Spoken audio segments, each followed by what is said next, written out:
Could you give us an idea of the range of digital material that you're showing here in the gallery? What's the scope of digital work that you're showing here? I'm very, very interested in what's happening when photography collided with the internet and various kinds of strange and interesting photographic practices that have opened up.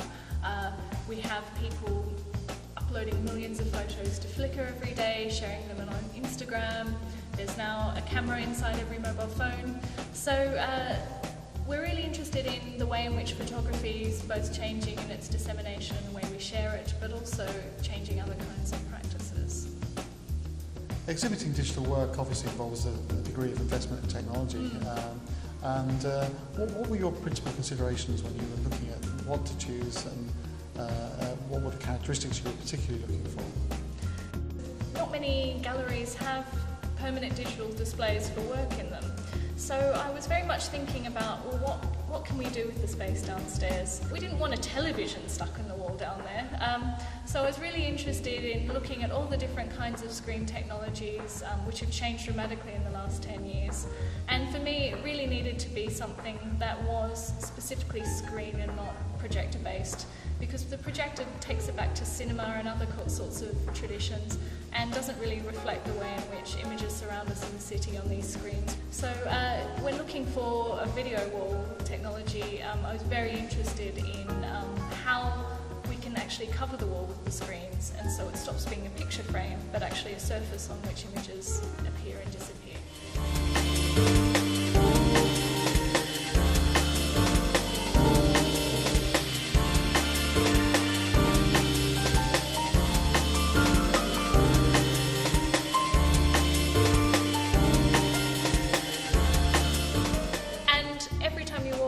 There's something slightly different on it. So it might be an artwork specifically commissioned by a well-known photographer or contemporary artist.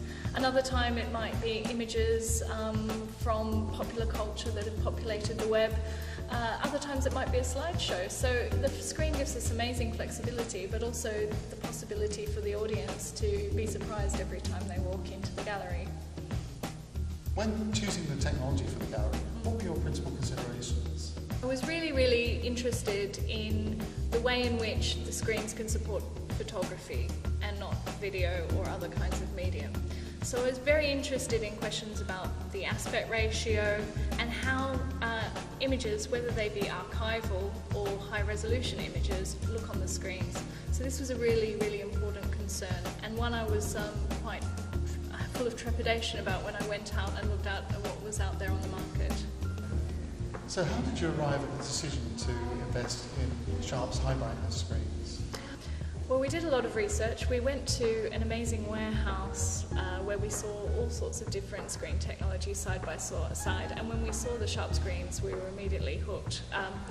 Mainly because they're really luminous, they're high bright, and you have the ability to ramp up the colour but also push it back into a very subtle colour range. And also the feature of local dimming on those screens. The PN V602, I think, is the model. It basically turns off the pixels when they're not in use. So if you can imagine a photograph on a screen, if it's not the same size as the screen, it's going to have a black background.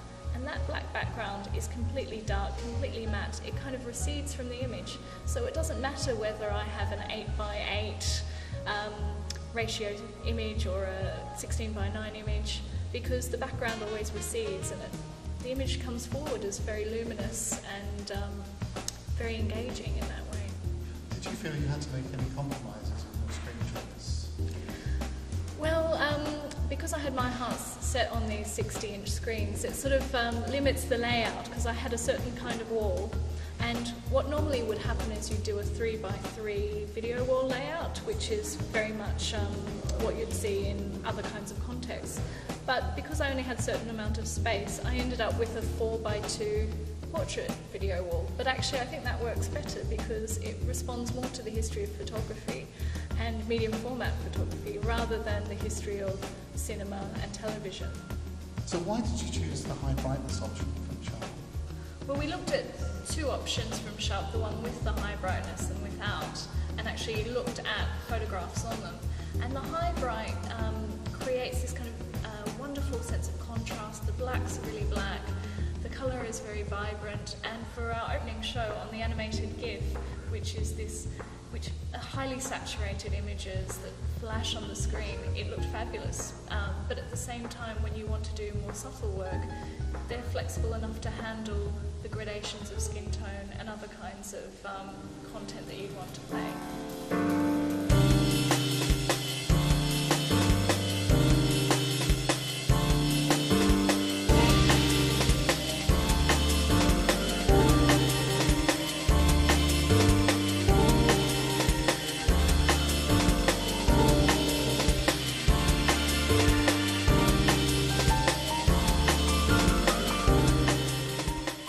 How much of a consideration were the operating costs of the screens?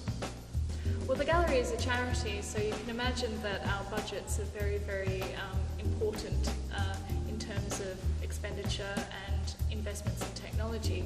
And the great thing about these screens is even though they're high bright over 1500 candelas, which would normally mean a huge power consumption, actually, because of the local dimming, if half the pixels are switched off, it operates at a much more energy and efficient level, saving us money in terms of electricity and running costs, which has been fantastic. What has the photographer's reaction been to seeing their work displayed on the screens? Well, I think I've worked with a variety of photographers and artists, and they've been really surprised at the quality that we're able to achieve through these screens. Susan Sloan showed her work here. She was very excited about the way in which the blacks created a kind of space in which she could bring her portraits forward and back on the screen. So they're excited about the possibility to play with it and get their hands on a technology which wouldn't normally be accessible to them. So how would you sum up the overall experience of moving to digital in the way that you have? Well, it's been a really interesting learning experience. Everyone in the gallery is obviously learning how we can work with this technology in new ways. We're very excited about the next year's program, where we'll be thinking about how interactivity and other forms of image making will work with the wall. So we're really pleased to be able to be working with Sharp to help understand and develop the wall in new ways.